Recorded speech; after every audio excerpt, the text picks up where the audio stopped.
ਅੱਲਾ ਬੜੀ ਤਗੜੀ ਯਾਦ ਹੈ ਤੁਹਾਡੀ। ਫਿਰ ਕੋਟ, ਹਾਂ। ਫਿਰ ਜਿੰਦੜਾ ਨਾਨੋਵਾਲ, ਅੱਛਾ, ਫਿਰ ਤੁਹਾਡੀ- ਚੱਚੀ, ਹਾਂ, ਫਿਰ ਫਿਰ- ਆਪਣਾ ਹੋਰ ਮਰਾਦਪੁਰ, ਜਾਗੋਵਾਲ, ਫਿਰ ਸੈਦਪੁਰ। ਵਾਹ ਕਮਾਲ ਹੋ ਗਿਆ। ਠੀਕ ਹੈ। ਹਾਂਜੀ ਜਿੱਥੇ ਬੰਦਾ ਰਹਿੰਦਾ ਹੈ ਨਾ, ਜਿੱਥੇ ਬੰਦਾ ਹੱਸਦਾ ਵਸਦਾ ਹੈ ਹਾਂਜੀ। ਤੇ ਉੱਥੇ ਸਹੇਲੀਆਂ ਵੀ ਹੁੰਦੀਆਂ ਨੇ। ਸਹੇਲੀਆਂ ਮੇਰੀਆਂ ਸਨ ਤੇਲੀਆਂ, ਤੇਲੀ ਸੀਗੇ ਸਾਡੇ ਨਾਲ। ਤੇਲੀ ਅੱਛਾ। ਤੇ ਇੱਕ ਸੀ ਸ਼ੇਖ, ਸਾਡੀ ਵੱਲ ਆਂਦੇ ਸੀ ਭਰਾਈ, ਅੱਛਾ। ਇਹ ਤਰ੍ਹਾਂ ਦੇ ਆ ਸ਼ੇਖ ਅੱਛਾ ਆਂਦੇ ਆ ਨਾ, ਹਾਂਜੀ ਤੇ ਸਾਡੀ ਵੱਲ ਭਰਾਈ ਆਂਦੇ ਸੀ, ਭਰਾਈ ਕਹਿੰਦੇ ਸਨ। ਜਿਹੜੇ ਉਹ ਐਸ ਰੁਕ ਕਰਕੇ ਤੇ ਐ ਕਰਦੇ ਹੁੰਦੇ ਹਾਂ, ਹਾਂ, ਹਾਂ, ਹਾਂਜੀ, ਹਾਂਜੀ। ਸਾਨਗੀ ਉਹਨੂੰ ਕਹਿੰਦੇ। ਹਾਂਜੀ, ਹਾਂਜੀ। ਆਹੋ। ਠੀਕ। ਤੇ ਉਹ ਸੀ ਇੱਕ ਉਹਨਾਂ ਦੀ ਕੁੜੀ ਸੀ ਜੀ ਸਰਦਾਰਾਂ, ਉਹ ਮੇਰੀ ਸਹੇਲੀ ਸੀ। ਅੱਛਾ। ਤੇਲੀਆਂ ਦੀ ਕੁੜੀ ਸੀ ਬਸ਼ੀਰਾਂ, ਉਹ ਮੇਰੀ ਸਹੇਲੀ ਸੀ। ਠੀਕ ਹੈ। ਤੇ ਜਿਹੜੀਆਂ ਸੀ ਨਾ ਹਿੰਦੂਆਂ ਦੀਆਂ ਕੁੜੀਆਂ, ਹਾਂ।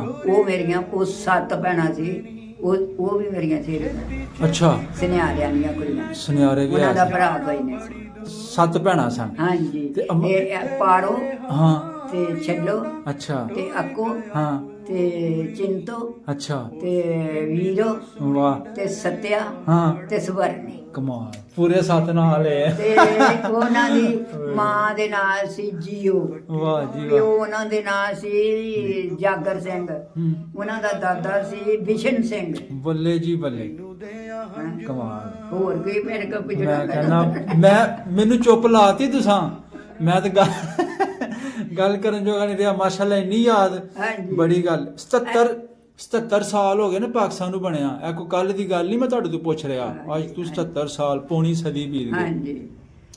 ਅੱਲਾਹ ਪਾਕ ਤੁਹਾਨੂੰ ਖੁਸ਼ ਰੱਖੇ, ਸਲਾਮਤ ਫਿਰ ਰੱਖੇ। ਕਾਦੀਆਂ ਦੇ ਲਾਗੇ ਪਿੰਡ ਸੀ ਧਾਰੀਵਾਲ, ਹਾਂਜੀ। ਭੋਜੇ ਧਾਰੀਵਾਲ, ਹਾਂ। ਇੱਕ ਸੀ ਰਣੀਆਂ ਧਾਰੀਵਾਲ, ਜਿਸ ਤਰ੍ਹਾਂ ਅੱਛਾ। ਕੁਜਰਾਂ ਵਾਲੇ ਕੱਪੜਾ ਬਣਦਾ। ਹਾਂਜੀ ਹਾਂਜੀ। ਤੇ ਧਾਰੀ ਵਾਲੀਆਂ ਲੋਈਆਂ ਬੜੀਆਂ ਮਸ਼ਹੂਰ ਸਨ। ਓਏ ਆ ਜੋ ਹਾਂ। ਲੋਈਆਂ, ਇਹ ਇੰਜ ਕਰਕੇ ਅਜੇ ਮੋਹਰਾਂ ਲੱਗੀਆਂ ਨੇ ਚਾਦਰਾਂ ਦੇ ਉੱਤੇ, ਹਿੰਦੁਸਤਾਨ ਦੀਆਂ ਜਿਹੜੇ ਜਿਹੜੇ ਲੋਕੀਆਂ ਰੇਲਵਾਈਆਂ 'ਚ ਲੱਗੇ ਨਾ, ਆਹਾ। ਤੇ ਉਥੋਂ ਉਹ ਚਾਦਰਾਂ ਮੰਗਾਉਂਦੇ।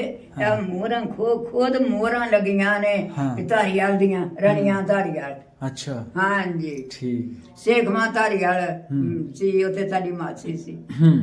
ਠੀਕ। ਹਾਂਜੀ।